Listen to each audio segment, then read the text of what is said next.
Philippiens chapitre 3 et on va lire quelques versets.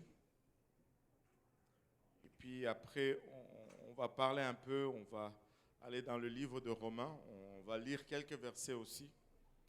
Et puis après, on va laisser Dieu faire ce qu'il fait très bien. Amen. Philippiens 3, chapitre 3, verset 8, je voulais dire. Si vous l'avez trouvé, dites Amen. Et si vous cherchez encore, dites j'arrive. Alléluia. Tout le monde est déjà arrivé.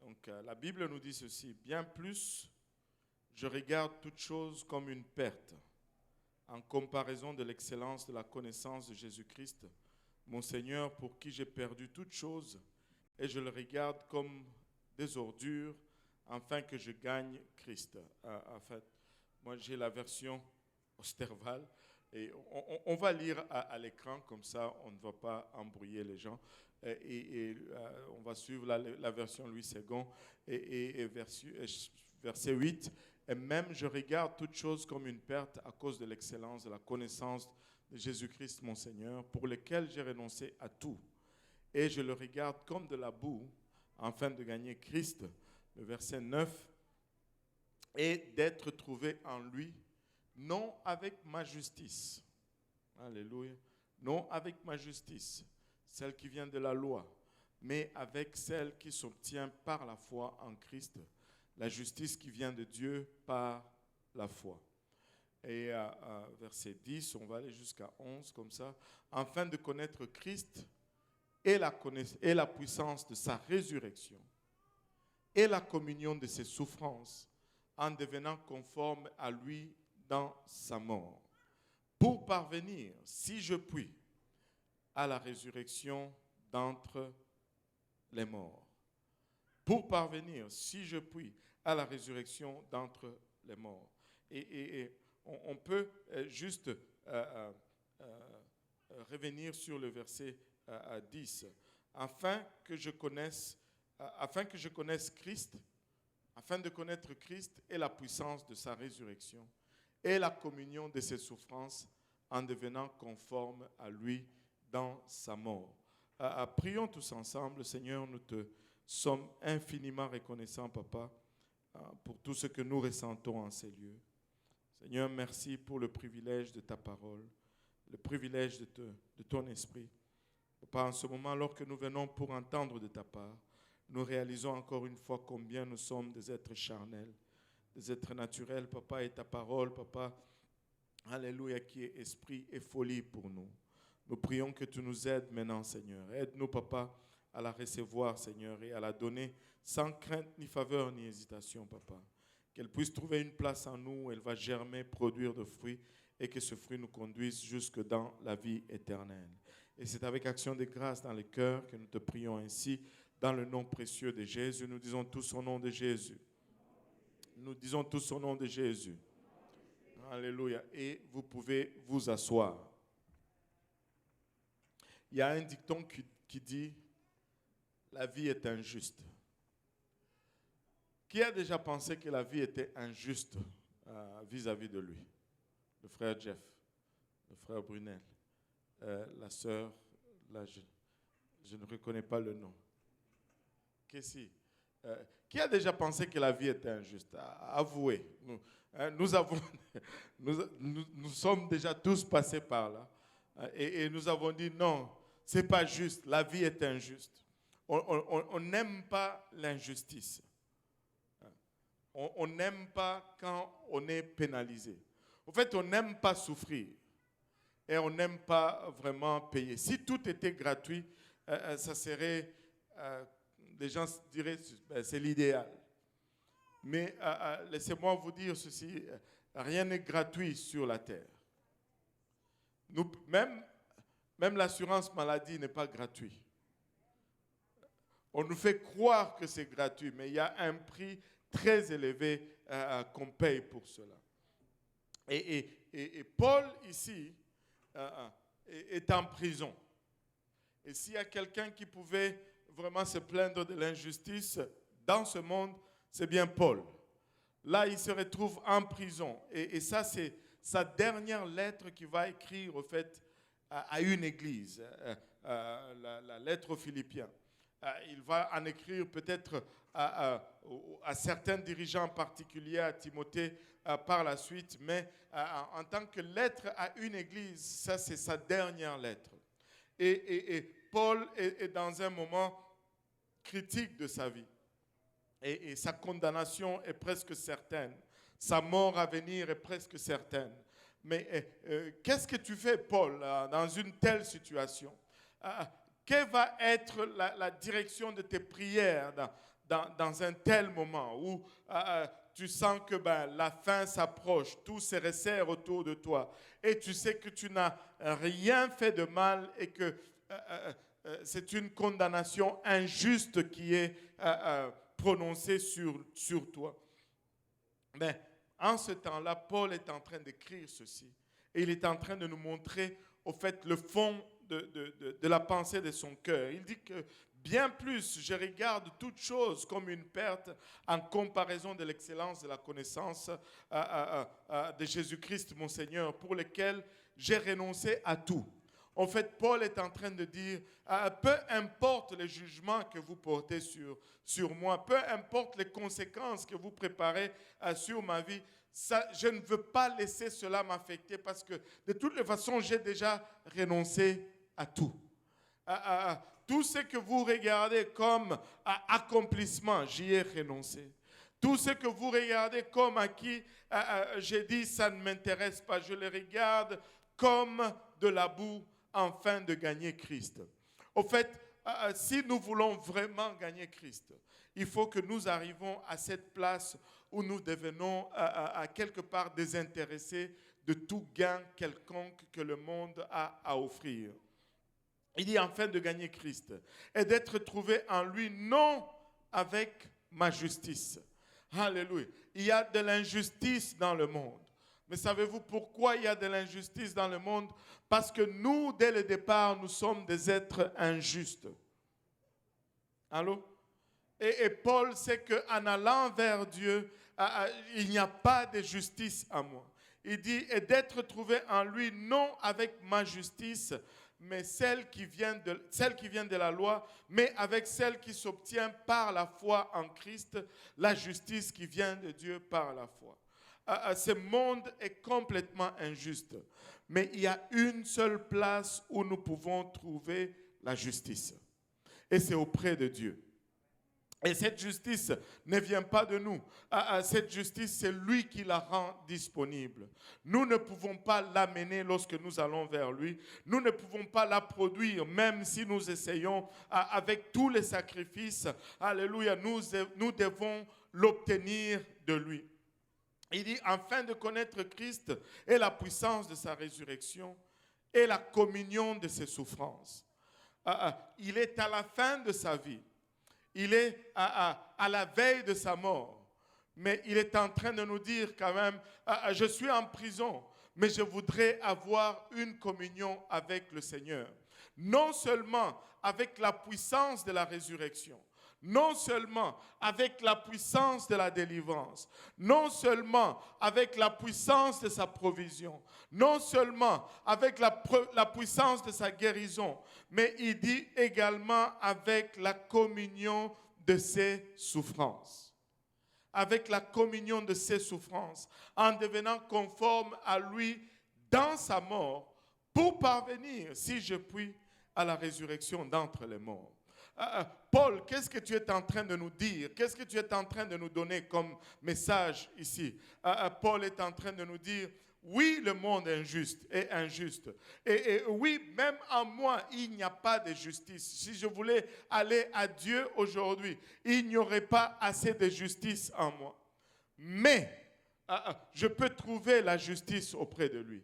Et la seule façon que je puisse trouver la justice auprès de lui, alléluia, c'est que je puisse prendre part à sa puissance de la résurrection. Mais pour que je puisse prendre part à cette puissance de la résurrection, il faut que je communie avec lui, alléluia, dans ses souffrances. Alléluia. Vous savez quoi? Paul est en train de nous dire ceci. Peu importe ce que le monde a à offrir, la résurrection est meilleure. Peu importe, alléluia, le prix à payer, la résurrection est meilleure. Peu importe les souffrances que je vais endurer, la résurrection est plus glorieuse que n'importe quelle souffrance. La résurrection est plus glorieuse, plus que n'importe quel miracle. J'écoutais un cantique, c'est peut-être ce qui m'a poussé à commencer à voir un peu ce passage dans ce sens. J'écoutais un cantique qui disait ceci: Seigneur, comme pour Lazare, il était malade, mais tu as retardé ta venue. Vous souvenez-vous de Lazare? Quelqu'un est allé dire à Jésus: Jésus, Lazare, celui que tu aimes, ton ami est malade. Et Jésus a dit, cette maladie est pour la gloire de Dieu. Et au lieu de se précipiter pour aller le guérir, Jésus est resté traîné là où il était. Quel ami! Tu aurais aimé que quand on lui dise il est malade, qu'il accourt, n'est-ce pas? Si tu appelles le pasteur Luc, tu lui dis je suis malade, tu veux qu'il vienne tout de suite. Allô? S'il ne vient pas, tu dis mais quel pasteur? Allô? C'est parce qu'il fait comme Jésus. Non. C'est une... Il a traîné. Il n'a pas traîné un jour. Il n'a pas traîné 2 jours. 4 jours. Lazare est mort. Et après que Lazare soit mort, là il se lève et dit, bon, ok, là on va maintenant aller le voir. Seigneur, on serait parti plus tôt. Ça aurait été mieux. On serait parti plus tôt et on n'allait pas être accusé. Et ils sont partis, ça a pris du temps. Quand ils sont arrivés là-bas, ça faisait 4 jours que Lazare était dans la tombe. 4 jours. Il était pourri. 4 jours, sans oxygène, fini. Et là, il arrive, les sœurs de Lazare sont les premières à les rencontrer. Seigneur, si tu es... Des fois, tu peux ajouter les attitudes dans la Bible. Tu lis le verset, tu ajoutes toi-même l'attitude. Seigneur, si tu étais là avant, il serait en vie aujourd'hui. Jésus dit, je suis la vie et la résurrection. Seigneur, si tu étais venu tout de suite, il serait vivant aujourd'hui. Nous savons que tu peux guérir des malades. Mais si tu étais venu, on n'allait pas l'enterrer. Jésus dit, je suis la vie et la résurrection. Alléluia. Mais pour eux, c'était la résurrection à venir. Mais il était en train de leur parler dans le moment. Je suis la résurrection. Alléluia. Et l'espoir était fini. Et la cantatrice dit ceci. Seigneur, tu as laissé Lazare mourir. Il a laissé Lazare littéralement mourir. Mais elle dit ceci. Parce que la gloire de la résurrection est plus grande que la gloire d'une guérison. Écoutez, très souvent nous allons passer à côté du mieux parce qu'on a ce qui est bien. Je refuse, alléluia, de m'arrêter sur ce qui est bien. Je veux le meilleur que le Seigneur a à offrir. Et le meilleur que le Seigneur a à offrir, c'est la vie éternelle. Alléluia. Et malgré l'injustice de ce monde, malgré, alléluia, les souffrances de ce monde, nous avons un objectif, alléluia, c'est de parvenir sous nous puissions à la résurrection. Peu importe ce que je traverse, je dois y parvenir. Peu importe, alléluia, ce que j'aurais manqué, je dois y parvenir. Que le monde me traite justement ou injustement, je dois y parvenir. Alléluia, que j'ai, alléluia, ou que je n'ai pas, je dois y parvenir. Parce que si nous manquons la résurrection, alléluia, essayons de tourner un peu la table pour voir dans l'autre sens. Si nous manquons la résurrection, peu importe la provision que nous aurions eue, ça nous servirait de rien. Si nous manquons la résurrection, peu importe, alléluia, les guérisons que nous aurions obtenues, ça nous servirait de rien. Vous savez, Lazare a été ressuscité. Alléluia, c'était juste un clin d'œil de ce que le Seigneur va faire pour nous tous à un moment donné. Mais Lazare est mort par la suite. Lazare a été enterré par la suite. Laissez-moi vous dire, il y a un moyen d'avoir cette résurrection de manière permanente. Alléluia, c'est de communier avec lui dans les souffrances, afin de parvenir, si nous puissions, à la résurrection des morts. Des fois, nous regardons même à Dieu lui-même. Des fois, il nous semble qu'il est injuste. Allô? Soyons honnêtes là. Qui s'est déjà plaint de Dieu? Oh, moi je l'ai fait. Alléluia, j'avoue. Je me suis plaint de Dieu. Et j'ai trouvé que c'était très injuste. En 2016, je me préparais pour aller voir mes parents. J'avais choisi de servir Dieu. Et le service de Dieu vient avec son lot d'affaires. Et là, j'ai commencé à me préparer. Pendant 2 ans, je me suis préparé pour réunir l'argent pour les billets, parce que j'avais juste un seul rêve, c'est que mes parents voient mes enfants. J'ai commencé à me préparer, la préparation était tellement longue. Et là, on était là.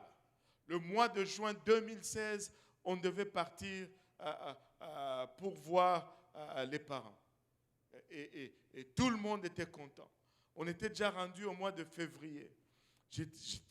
Là, tu vérifies les billets presque à chaque jour pour acheter le plus bas. Et là, tu vérifies aujourd'hui, c'est plus cher qu'hier. Tu te dis, j'aurais dû acheter. Et le jeu était lancé. Jusqu'à ce qu'au mois de mars, on m'appelle, on me dit que ma mère est décédée.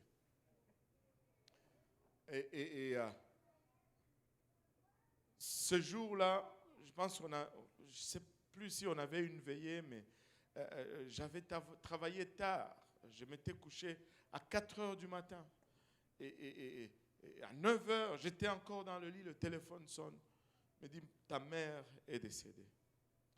J'ai dit, ok. Je raccroche et puis je m'endors. Vous savez un peu comment ça prend des fois du temps avant que la nouvelle ne rentre. Je me suis endormi et je me suis réveillé peut-être 5 minutes après. Et là, j'ai commencé à pleurer. J'étais fâché contre Dieu. Je lui disais, c'est pas juste. Pourquoi est-ce que tu vas la prendre? Est-ce qu'il te manquait des anges pour te servir là-haut? Je lui ai dit ce que j'ai pensé. Seigneur, ce n'est pas juste. Je t'ai servi toutes ces années. Je me suis sacrifié. Je n'ai pas demandé beaucoup, quelques mois seulement, pour que mes enfants voient mes parents. Quelques mois seulement et tu me le refuses. C'est injuste. J'ai trouvé qu'en ce moment-là, Dieu était injuste. Alléluia. Est-ce qu'il y en a qui se reconnaissent un peu dans cela? Et j'ai trouvé que c'était injuste. Et je me suis plaint, jusqu'à ce que Dieu m'a montré sa justice parfaite. Laissez-moi vous dire, nous avons une perception de voir les choses, mais Dieu a une façon de voir les choses, une meilleure façon de voir les choses. Peu importe ce que tu traverses, laisse-moi te dire, fais confiance à Dieu. Participe, alléluia, à la communion de ses souffrances, parce que le prix à venir est de loin meilleur. Le prix à venir, le gain est de loin meilleur et ça surpasse toutes les souffrances. Ça en vaut la peine de souffrir. Alléluia. Et regardez dans le livre de Romains, il y a une apparence d'injustice dans le livre de Romains. Et c'est très frappant comment Dieu va toujours, que tout le monde dise toujours, va toujours équilibrer les choses, va toujours parvenir à ramener la justice. Et même, avez-vous remarqué que très souvent, ceux qui se plaignent de l'injustice, c'est ceux-là qui ont bénéficié le plus de privilèges. On va se plaindre de l'injustice, mais lorsqu'on nous montre les cartes, on voit que c'est plutôt nous qui étions favorisés. Nous nous plaignons pour rien. nous nous plaignons avec les ventres pleins. Et regardez Romains 5. Romains 5, verset 12 nous dit ceci. C'est pourquoi, comme par un seul homme, le péché est entré dans le monde, et par le péché la mort, et qu'ainsi la mort s'est étendue sur tous les hommes, parce que tous ont péché. Ce n'est pas juste. Ce n'est pas juste.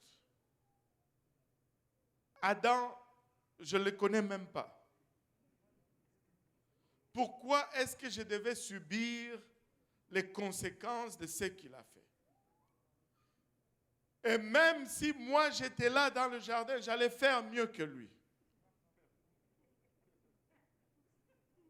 Allô? C'est comme ça que nous raisonnons, n'est-ce pas? Oui, soyons honnêtes.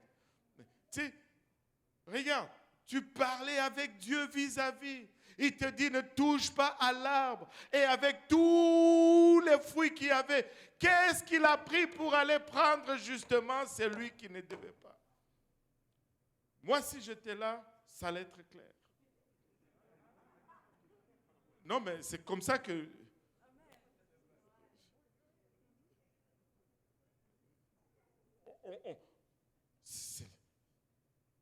Ce n'est pas juste. Ce n'est pas juste que nous puissions subir les conséquences de ce qu'Adam a fait. Il dit, car jusqu'à la loi, jusque-là, voilà, mes yeux encore, car jusqu'à la loi, le péché était dans le monde. Or, le péché n'est pas imputé quand il n'y a point de loi. Cependant, la mort a régné. Depuis Adam jusqu'à Moïse, même sur ceux qui n'avaient pas péché par une transgression semblable à celle d'Adam. Je vous dis que cette affaire n'est pas juste. Il dit, même sur ceux qui n'avaient pas péché de la même transgression qu'Adam, ils ont subi la même condamnation. Lequel est la figure de celui qui devait venir? Adam l'a gâché pour nous. Et nous subissons tous. Si tu es malade, c'est la faute d'Adam.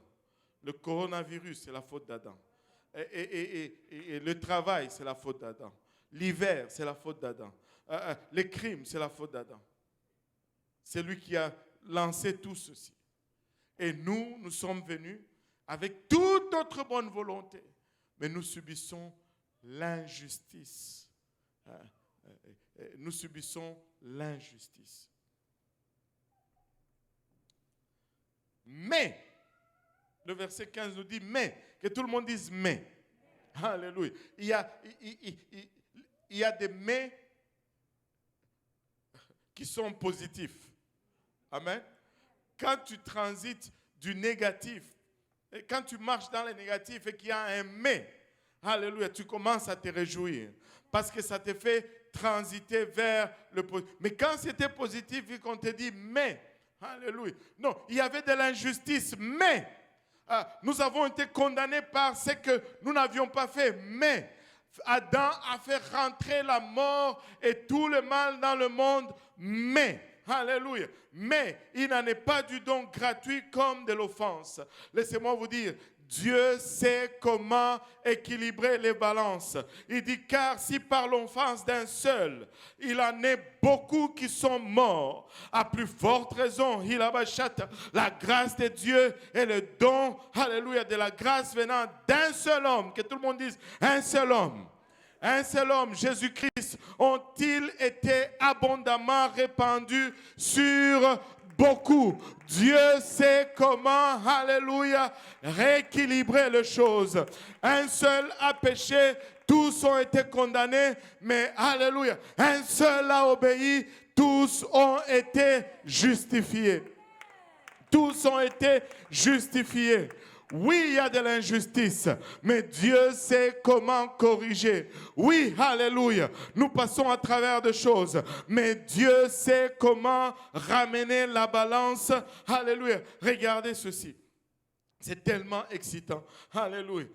Et il dit, si, regardez le verset 17, si par l'offense d'un seul, la mort a régné par lui seul, à plus forte raison, ceux qui reçoivent l'abondance de la grâce et du don de la justice régneront-ils dans la vie par Jésus-Christ, lui seul. Il n'y en a pas un autre. Si tu veux y arriver, c'est par Jésus-Christ. Si tu vas, alléluia, rétablir l'injustice dans sa vie, c'est par lui et lui seul. Il est le seul, unique, il est l'unique, le seul, l'inégalable. Alléluia, il n'y a point de salut en aucun autre. Il n'y a point de justice en aucun autre. Seul Jésus peut te donner la vie éternelle. Seul Jésus peut rééquilibrer la balance de ta vie.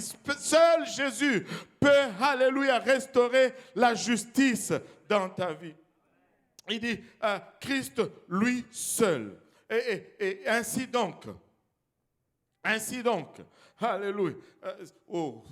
Ça c'est excitant. Ainsi donc, comme par une seule offense, la condamnation a atteint tous, les hommes. De même, par un seul acte de justice, la justification qui donne la vie s'étend à tous les hommes. Un seul acte de justice justifie tous les hommes. Maintenant, regardez où je dis, très souvent nous nous plaignons, nous ne devions pas nous plaindre. Dieu est bon. Même ce qui semble être injustice, alléluia, n'est que favoritisme pour nous. Nous sommes favorisés. Dieu, alléluia, Dieu a pris une position. Dieu n'est pas ambivalent. Dieu nous favorise. C'est un combat injuste. C'est une situation injuste. Non pas pour nous, mais pour le diable. Pour le diable. Nous sommes les favorisés dans l'histoire. Regardez, il dit ceci. Un seul homme pêche, tout le monde condamné. Mais il dit, après que tout le monde soit condamné, nous péchons. Allô? Et je ne parle pas d'aller à la rivière là. Nous péchons beaucoup. Beaucoup. Et tous les jours, nous péchons. Une seule désobéissance, tout le monde condamné. Mais une seule obéissance, tout le monde pardonné. Mais pas tout le monde pardonné pour un péché. Tout le monde pardonné pour tous les péchés. Je ne sais pas pour vous, alléluia, mais oh, Sandaraya Eta. Tout. Je n'ai pas péché une seule fois, mais Jésus me pardonne pour tout. Alléluia. Un seul acte m'a condamné, mais un seul acte pardonne mes multitudes de péchés. Nous ne sommes pas, alléluia, défavorisés. Dieu est juste. Oui, certes, le monde est injuste, mais Dieu est juste. Le monde on va dire, le monde est injuste à 10, mais Dieu est juste à plus de... Je cherchais un chiffre pour vous être infini, voilà. À 100 divisé par 0, voilà. Infini. Parce que tout ce que tu vas amener comme péché, un seul acte de justice l'efface. Je ne suis pas en train de dire va aller chercher les péchés. Non. C'est pas ça. Amen. Mais quand je tombe, il me pardonne. Alléluia. Quand je suis malade, le même sang me guérit. Quand je suis oppressé, le même Jésus, alléluia, vient me donner la liberté. Regardez, on ne peut pas se plaindre de l'injustice. Nous sommes les favorisés. Nous sommes ceux qui sont avantagés dans l'histoire. Alléluia. Nous devons peut-être, certes, endurer la communion de ces souffrances, mais le résultat à la fin est de loin supérieur au prix qui nous est demandé de payer. Un seul acte d'obéissance, il dit dans Romains 5, 19, car comme par la désobéissance d'un seul homme, beaucoup ont été rendus pécheurs, de même par l'obéissance d'un seul, beaucoup seront rendus justes. Or, la loi est intervenue pour que l'offense abondât, mais là où le péché a abondé, la grâce a surabondé. Dieu fera toujours plus. Alléluia. Laisse-moi dire à quelqu'un aujourd'hui, ne te décourage pas. Alléluia. Ne te laisse pas affecter. Tu regardes les circonstances de ta vie, tu dis c'est injuste. Tu regardes les situations que tu traverses, tu dis mais pourquoi est-ce que je vis ceci? Qu'est-ce que j'ai fait pour mériter ceci? Je ne mérite pas ceci, je mérite mieux. Laisse-moi te dire, tu as mieux. Lorsque tu as Jésus-Christ, tu as mieux. Et si tu ne l'as pas encore, tu peux l'avoir aujourd'hui. Il est disponible, alléluia, et il est accessible aujourd'hui. Tu peux le recevoir. S'il n'est pas encore tien, tu peux le faire tien aujourd'hui. Ajoute les facteurs Jésus à ta soi-disant injustice et cela va se transformer en favoritisme pour toi. Ajoute les facteurs Jésus et cela va se transformer en favoritisme. Les complaintes, ce n'est pas bon. Alléluia. J'ai appris les mots créoles pour cela. Les choui-choui. Le choui-choui, ce n'est pas bon. Choui-choui, ce n'est pas bon. De l'injustice, ce n'est pas grave. La balance, on a un poids infiniment élevé pour équilibrer la balance et la faire pencher de ton côté. Alléluia. Injustice ici, ce n'est pas grave. Le Seigneur va tout équilibrer. Écoutez, Lazare était mort, fini, pourri. On arrive devant la tombe, le Seigneur dit, ôtez la pierre. Seigneur, en ce moment, il sent déjà. Et tu regardes ta situation, en ce moment, tu dis, mais cette situation est pourrie. Elle sent déjà. Mais laisse-moi te dire ceci. Injecte le facteur Jésus-Christ dans ta situation. Injecte le facteur Jésus dans sa situation. L'odeur ne l'arrête pas. La puanteur ne l'arrête pas. La maladie ne l'arrête pas. La méchanceté ne l'arrête pas. Il est assez puissant pour équilibrer tout ce à quoi tu fais face. Il est à mesure. Que ce soit des situations familiales, injecte le facteur Jésus-Christ. Il est capable. Que ce soit la maladie, injecte le facteur Jésus-Christ. Il est capable. Que ce soit le travail, injecte le facteur Jésus-Christ. Il est capable. Que ce soit le mariage, injecte le facteur Jésus-Christ. Il est capable. Alléluia. Il ramène tout à l'équilibre. Il ramène tout à l'équilibre. Et s'il ne fait pas partir de ta vie aujourd'hui, tu peux l'inviter aujourd'hui à faire partir de ta vie. Et changer toutes tes injustices en favoritisme de ta part. Vous savez, il n'y a même pas de justice en nous. Il n'y a pas de justice en moi. On ne peut pas aller devant lui sans avec une quelconque justice. La seule façon de l'approcher, c'est pardonne-moi Seigneur, parce que j'ai péché. Alléluia. Mais dans ta grâce, alléluia, fais-moi jouir du prix que tu as payé et ta vie sera équilibrée. Le Seigneur est en train d'étendre sa main encore aujourd'hui. Le Seigneur est en train encore d'appeler aujourd'hui. Si il n'est pas encore le facteur dans ta vie, tu peux le faire facteur dans ta vie aujourd'hui. Et tu me dis, mais comment est-ce que je peux le rendre facteur dans ma vie? Tout simplement en obéissant à l'Évangile. Et vous savez, il y avait un jeune prédicateur. Il était très jeune quand il a commencé à prêcher. Et son pasteur lui demande de prêcher. Il a écrit son message. Et 7 minutes, il avait déjà tout dit. Et le titre de son message, c'était « L'évangile est plus puissant que la bombe atomique ».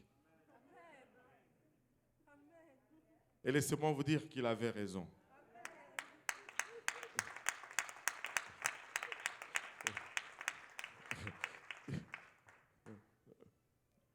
Nous l'avons. Amen. Nous l'avons. Et il n'y a rien qui surpasse la puissance de l'évangile. Et l'évangile, c'est le canal par lequel on factorise Jésus dans tout ce qui nous concerne. Et beaucoup ont factorisé Jésus dans leur vie. Et laissez-moi vous dire, vos vies ne seront plus jamais les mêmes. Je ne dis pas qu'il n'y aura plus de souffrance, mais vous n'allez plus souffrir de la même façon. Je ne dis pas qu'il n'y aurait plus de galères, mais vous n'allez plus galérer de la même façon.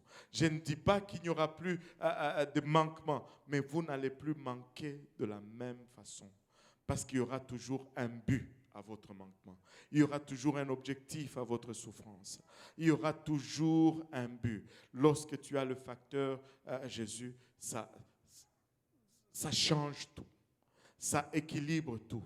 Alléluia. Et il est en ce moment, en ces lieux.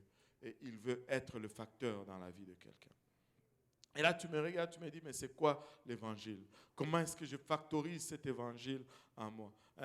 L'évangile, c'est la mort, l'ensevelissement et la résurrection de Jésus-Christ. Savez-vous, le passage que nous avons lu nous disait que Adam était le premier. Il était le premier. Ce qu'il a fait, il a échoué. Adam avait un choix. Il a vu le diable induire sa femme en erreur. Sa femme a mangé le fruit. Et elle était condamnée à mort à cause d'avoir mangé le fruit. Adam aurait pu dire ceci. Ève, je t'aime tellement que je vais mourir pour toi.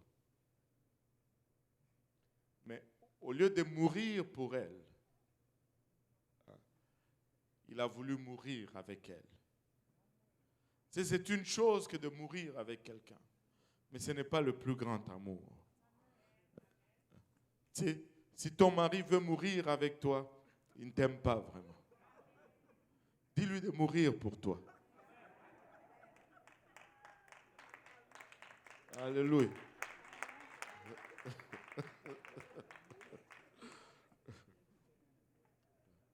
Dis-lui de mourir pour toi. Il vient, va là-bas. Va. On ne veut pas mourir ensemble. Toi, va mourir et moi, je vais vivre. Amen. Alléluia. Et Adam avait l'option de mourir pour sa femme. Quand Ève a péché, tout n'était pas fini. Elle a mangé le fruit. Tout n'était pas fini. Il aurait pu dire, mais Ève, Dieu a dit de ne pas manger ça. Maintenant, on va faire quoi? Je vais voir le Seigneur. Et non. Il a pris et ils sont morts, les deux. Et ça semble être romantique, mais ça ne l'est pas. Mais Christ est venu. Et nous avons mangé le fruit. Il a dit, vous êtes condamnés, mais je ne veux pas mourir avec vous, mais je veux mourir à votre place. Je veux mourir à votre place. Et c'est ça l'évangile. C'est la plus belle histoire d'amour. Il n'y a pas d'injustice que Christ ne peut corriger. Peu importe ce que tu traverses, Christ est mort pour toi. Peu importe qu'est-ce que tu endures, il est mort pour toi. Mais comment est-ce que je vais le factoriser dans ma vie? Il est mort pour toi, il a été enseveli pour toi et il est ressuscité pour toi. Ce n'est pas une bonne nouvelle s'il est mort. Mais la bonne nouvelle, c'est qu'il est mort et enterré. Ce n'est pas une bonne nouvelle s'il est mort et enterré. La bonne nouvelle, c'est qu'il est mort, enterré et ressuscité.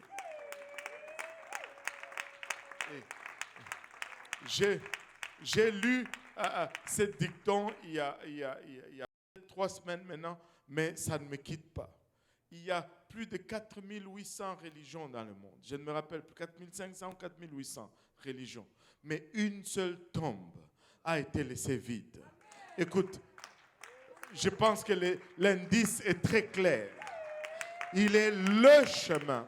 Il est la vérité. Il est la vie. Et hors de lui, on ne peut pas aller, alléluia, vers le Père. Il n'y en a pas deux. Alléluia. Il n'y en a pas deux. Et regardez, il est mort pour nous, il a été enseveli et il est ressuscité pour nous. Maintenant, comment est-ce que je factorise cela dans ma vie? Il est mort pour moi, moi je dois me repentir pour lui. Je marchais dans une direction. J'ai volé, j'ai triché, je buvais, j'ai forniqué, je fumais, je faisais toutes ces choses. Et là, je réalise qu'il est mort pour moi. Je m'arrête. Je ne continue plus sur ce chemin. Mais je plaide avec lui. Je dis, Seigneur, pardonne-moi. Je réalise que j'étais offensé. Je réalise que j'ai marché dans la mauvaise direction. Je réalise que je n'étais pas un fils exemplaire pour toi. Et là, je lui demande pardon. Amen. Je lui demande pardon, sincèrement. Et je me suis engagé dans des choses que je ne devais pas m'engager. Et là, je demande pardon. Et puis, je fais un demi-tour. Non seulement je demande pardon, mais je dois faire un demi-tour. Et c'est ce qu'on appelle la repentance. Je dois faire une décision de ne plus marcher dans les mêmes choses. Si je volais, j'arrête de voler. Je ne vole plus. Je marche dans la direction contraire. Je ne vole plus. Je ne fume plus. Je ne fornique plus. Je ne bois plus. Et je parle pas de l'eau ici. Je ne fais plus toutes ces choses que je faisais qui me conduisaient vers la destruction. Tu me dis, mais pasteur, j'ai fait ces choses depuis que je suis petit. Je ne peux pas y arriver, je ne peux pas arrêter. J'avais un collègue de travail à un moment donné, il s'appelait Danny. Je lui ai prêché l'évangile. Il me dit, Dieudonné, c'est impossible que j'arrête le cannabis. J'ai dit, pourquoi tu dis c'est impossible? Il dit, j'ai commencé à fumer ceci, j'avais 9 ans. 9 ans. Seigneur, aide-nous. 9 ans. Je l'ai regardé droit dans les yeux. Je lui ai dit, Danny, de toi-même, tu ne pourras pas. Mais si tu factorises Jésus dans ta vie, tu pourras arrêter le cannabis. Avec Jésus, tout est possible. Je parlais avec une dame hier qui me disait que Jésus m'a tiré de loin. Je me shootais, c'est ça le mot utilisé. Je me shootais à l'héroïne. Je buvais, j'utilisais telle drogue. Mais laissez-moi vous dire, en ces lieux même, ici même, près de cet escalier, bam, le Seigneur l'a délivré de toutes ces choses. Elle n'a pas eu besoin de 12 étapes vers la liberté. Non. Avec le Seigneur, c'est une seule étape. Pap, c'est fini. Elle dit depuis. Alléluia.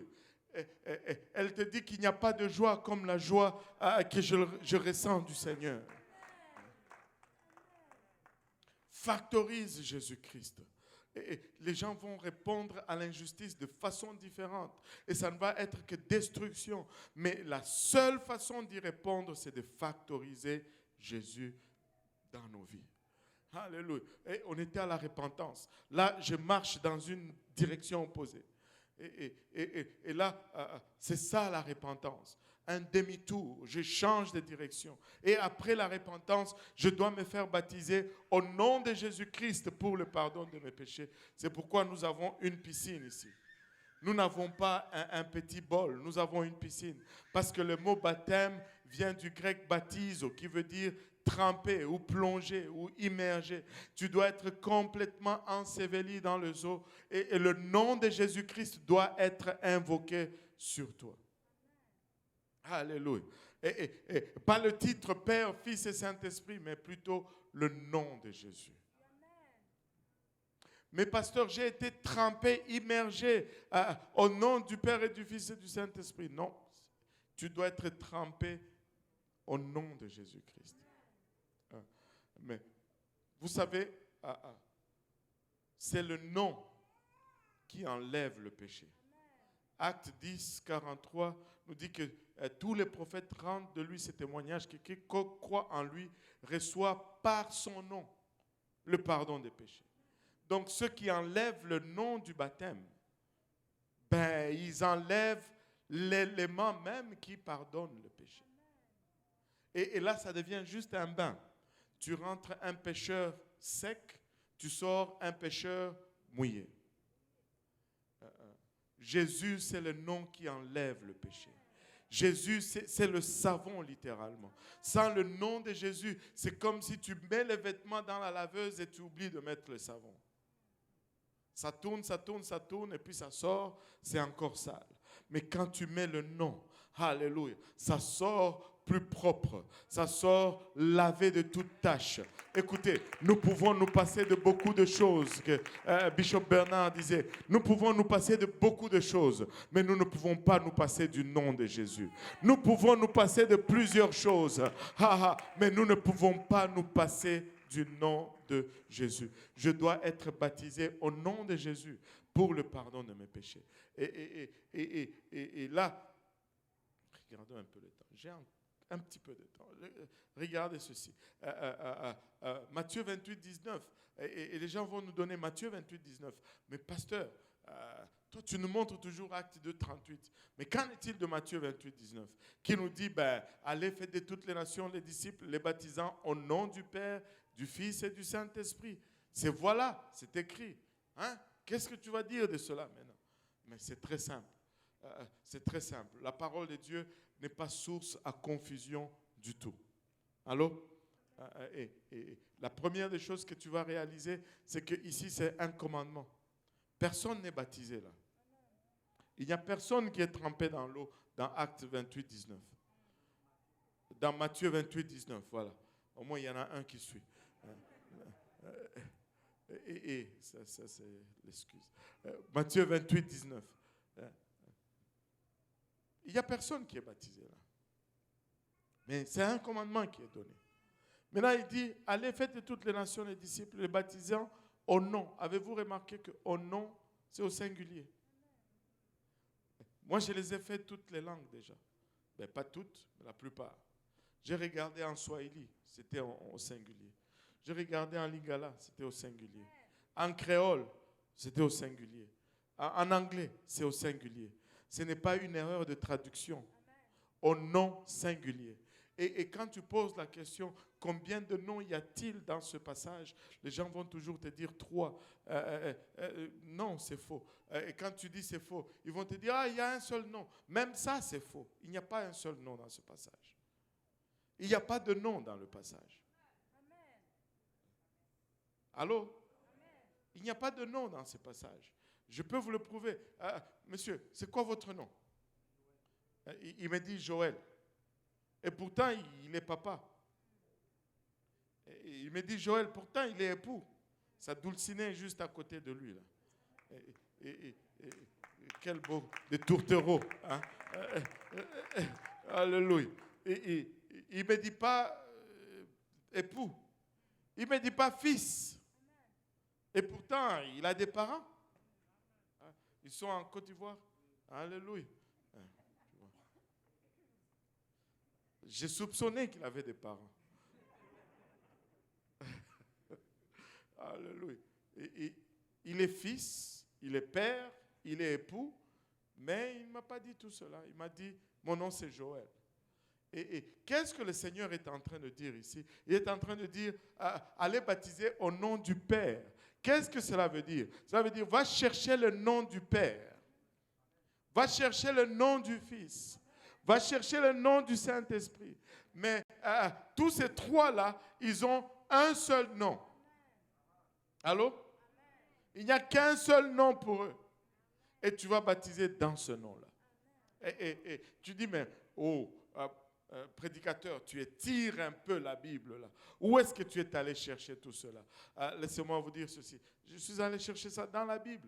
Et Ésaïe 9,5 nous le démontre. Il dit, car un enfant, 6 pour les francophones, car un enfant nous est né, un fils nous est donné, et la domination reposera sur son épaule. De qui on parle ici? Non, je ne vous entends pas. Come on. Même avec les masques, on peut dire Jésus plus fort que ça. Hein? Alléluia. Si c'était pour une guérison, tu allais voir Jésus. Mais là, on parle de doctrine. Jésus. C'est comme ça qu'on passe à côté.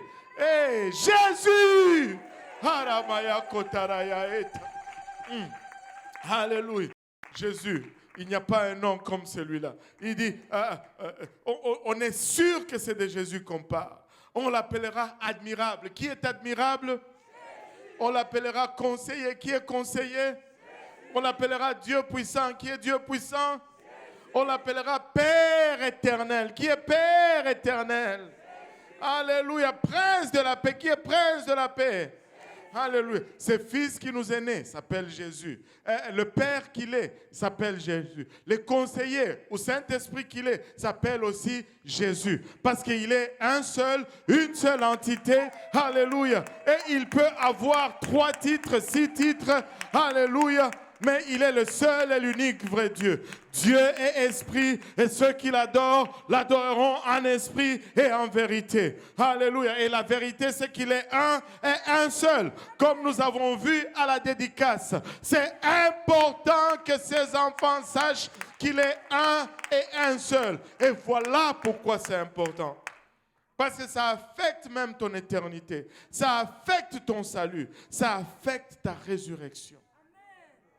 Ça affecte ta résurrection. Je dois avoir, alléluia, le nom. Alléluia. Et le nom, c'est Jésus. C'est le nom, le seul nom donné parmi les hommes par lesquels nous puissions être sauvés. Si tu désires le salut, alléluia, c'est au nom de Jésus que tu dois te faire baptiser. Si tu désires le pardon des péchés, c'est au nom de Jésus que tu obtiens le pardon des péchés. Au fait, la Bible va même plus loin. Il dit, tout ce que vous demandez, demandez-le au nom de Jésus. Tout ce que vous faites, faites-le au nom de Jésus. Au fait, même lorsque nous mangeons, nous devons manger au nom de Jésus. Lorsque nous prions, nous devons prier au nom de Jésus. Lorsque nous respirons, nous le faisons au nom de Jésus. Tout ce que vous faites, faites-le au nom de Jésus. Alléluia. Je dois me faire baptiser au nom de Jésus pour le pardon de mes péchés. Et après, je dois recevoir le don du Saint-Esprit. Alléluia. Le Saint-Esprit, alléluia. Joshua, il est en bas. Alléluia. Le vendredi soir, Joshua priait ici avec son ami Lucas. Et je n'ai jamais vu un type qui reçoit le Saint-Esprit et qui est aussi gentleman que ce jeune homme-là. Et c'est tout simplement extraordinaire. Et ils étaient en train de pousser. Tu pouvais le voir. Et il cherchait, il avait la soif. Et tu vois, il prie, il prend un peu la bouteille d'eau, il boit un peu, il dépose. J'ai dit, aïe, il vient d'avaler le Saint-Esprit. Il prie, il prend encore un peu la bouteille d'eau, il dit, non, il faut qu'il arrête de l'avaler. Et finalement, on est allé prier avec eux. Et bam! Le Seigneur l'a rempli du Saint-Esprit. Savez-vous quoi? Il a parlé en d'autres langues comme l'Esprit lui donnait de s'exprimer. Laissez-moi vous dire. Alléluia. Et Lucas n'était pas là. Seigneur, donne-moi le Saint-Esprit. Donne-moi le Saint-Esprit, Seigneur. Seigneur, je t'aime, donne-moi le Saint-Esprit. Non. Ce n'est pas comme ça qu'il priait. Il était tout simplement, Alléluia. Alléluia Jésus, alléluia. Pourquoi est-ce que ça marche? Parce que c'est l'adoration la plus élevée que tu trouves. Alléluia, alléluia, alléluia. Jusqu'à ce que l'alléluia part d'ici et commence à sortir de là. Alléluia, alléluia. C'est pourquoi il déclare dans sa parole que de sources d'eau vive couleront de vos ventres ou de vos seins. Alléluia. Lorsque tu l'adores avec tes entrailles, tu entres dans cette dimension où ce n'est plus toi, alléluia, c'est lui qui te donne de s'exprimer et cela est disponible pour toi aujourd'hui. Si tu n'as pas encore reçu le Saint-Esprit, tu peux le recevoir aujourd'hui. Tu peux le recevoir aujourd'hui. Alléluia. Alléluia. En nous levant tous ensemble. Et c'est comme ça que je m'identifie à lui. Et c'est comme ça que je le factorise dans ma vie. Il est... moi, j'entre en lui par le baptême d'eau. Je revêts Christ par le baptême d'eau, mais Christ entre en moi par le Saint-Esprit. Il nous dit expressément dans le livre de Luc qu'il ne va pas nous laisser orphelins, qu'il viendra et il sera avec nous. Et il dit, maintenant, je suis avec vous, mais il faut que je m'en aille.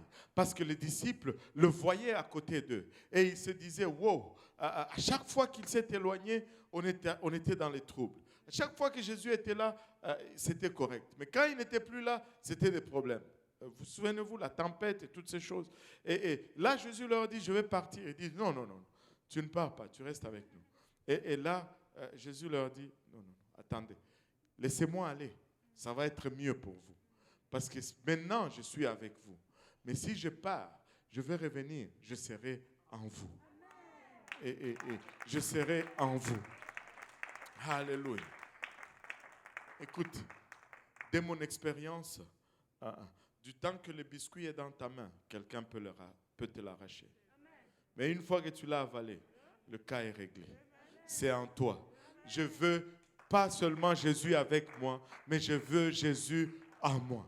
Alléluia. Et c'est pourquoi le livre de Romains peut nous dire, rien ne peut nous séparer de l'amour de Christ. Parce qu'une fois qu'il est en nous,